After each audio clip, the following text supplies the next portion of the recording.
सच्चा प्रेम।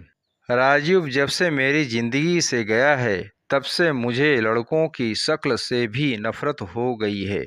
उसे मैंने बहुत प्यार किया और जब वो बिना एक दिन ऐसे ही भाग गया तब मुझे लगा कि दुनिया में प्यार नाम की कोई चीज नहीं होती है।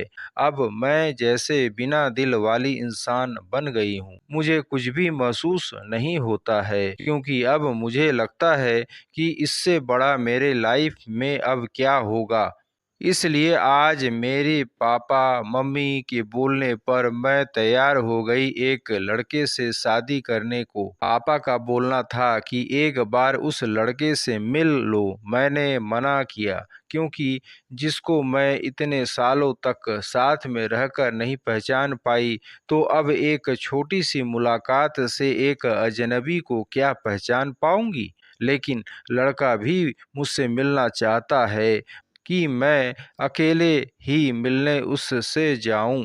मैं जैसे मुर्दा हूँ, मुझे अब कुछ फर्क नहीं पड़ता है। मेरे हाथ में जो आया मैंने पहन लिया और पहुंच गई। देखा तो वो मेरे लिए वहां बैठा इंतजार कर रहा था। मुझे देखते ही मेरे पास आया और मेरा नाम पूछता है। सामने जाकर मैं उसके बैठ गई। उसकी आंखों में चमक थी, लेकिन मैं इस चमक को जानती हूँ। यह हर लड़का दिखाता है पहली मुलाकात में। राजीव मुझे छोड़कर गया, लेकिन जिंदगी का बहुत बड़ा सबक मुझे सिखा कर गया। वह लड़का मेरा मुंह उतरा देख कर मुझसे पूछता है, क्या हुआ, सब ठीक है?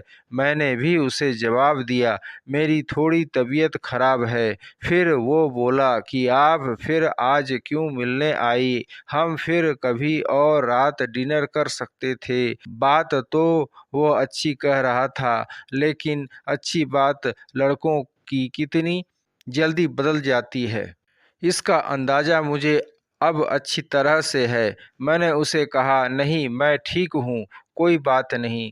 खाना मेरी पसंद का ऑर्डर किया। फिर अचानक उसको किसी का फ़ोन आया और जब फ़ोन पर उसने बात की तो मैंने तय कर लिया कि अब मैं इससे शादी नहीं करूँगी। फ़ोन पर उसने अपना नाम बताया सामने वाले को, और यह वही नाम था जिसे मैं अब कभी सुनना नहीं चाहती थी।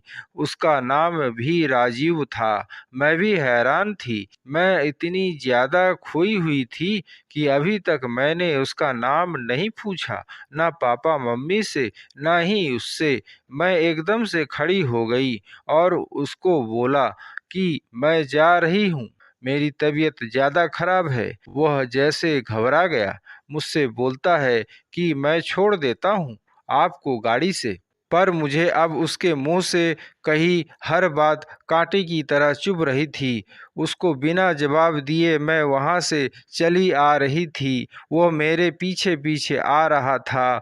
मेरी आंखों से अब आंसू टपकने लगे और मैं बाहर टैक्सी या ऑटो का इंतजार करने लगी।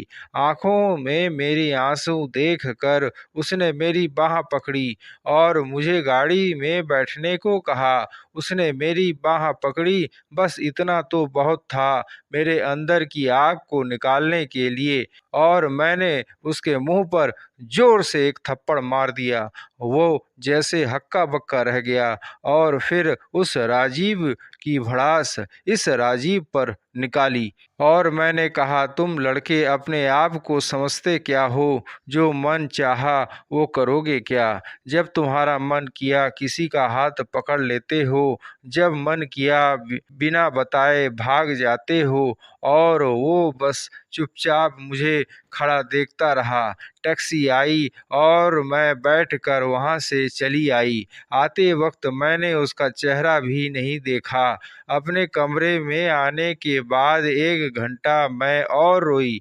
पापा मम्मी को कुछ नहीं बताया। सुबह मैं जगी, लेकिन सच बताऊं तो रात को जो भी मैंने किया उसका मुझे कोई अफसोस नहीं हो रहा था। मुझे लग रहा था कि यह थप्पड़ मैंने उसी राजीव को मारा है। थोड़ी देर के बाद ही बाहर हॉल से मुझे आवाज़ें आने लगी। मम्मी मेरा दरवाज़ा बजा रही है। मैंने दरवाज़ा खोला। मम्मी बोलती है कि राजीव आया है अपने मम्मी पापा के साथ, जल्दी तैयार होकर नीचे आ जा। मुझे पता चल गया था कि वह जरूर कल रात की बात करने आया होगा, लेकिन मुझे कोई डर नहीं था। मैं नीचे गई, राजीव बैठा हुआ था। उसने मुझे देखा। मेरी मम्मी किचन में थी, इसलिए मैं किचन में चली गई। उनके चेहरे पर स्माइल थी। मुझे बोलती हैं कि राजीव और उसके घरवालों ने हाँ कर दी है और जल्दी ही शादी करना चाहते हैं। अब मुझे कुछ समझ नहीं आया कि जिस लड़के को मैंने कल थप्पड़ मारा और जाने अनजाने जिसे मैंने अपने एक्स बॉयफ्रेंड के बारे में बता दिया, वो मुझसे शादी को कैसे राजी हो गया। ऐसे तो मेरे लिए उसका नाम ही काफी था ना करने को। पर इस बात को जानने के लिए मैंने मम्मी को बोला कि मुझे उससे बात करनी है। वह फिर मेरे कमरे में आया और पहली बार मुझे लगा मैंने उसे देखा। दिखने में बुरा नहीं है, बोला जाए तो हैंडसम था। तब मुझे यह भी पता चला कि ऐसा क्यों बोलते हैं कि गुस्से में इंसान अंधा हो जाता है। मेरे बिना सवाल किए उसने बोलना शुरू कर दिया। वह बोला कि मुझे पता है कि आपके साथ पहले शायद धोखा हुआ है और इस हद तक आप सच्ची हैं यह भी मुझे कल रात पता चल गया। इसलिए मुझे आपसे कल रात ही प्यार हो गया और मैं चाहता हूँ कि आप मुझे मौका दें आपको गलत साबित करने का कि सभी लड़के एक जैसे नहीं होते हैं। उसकी यह बात सुन मैं ना नहीं कर सकी।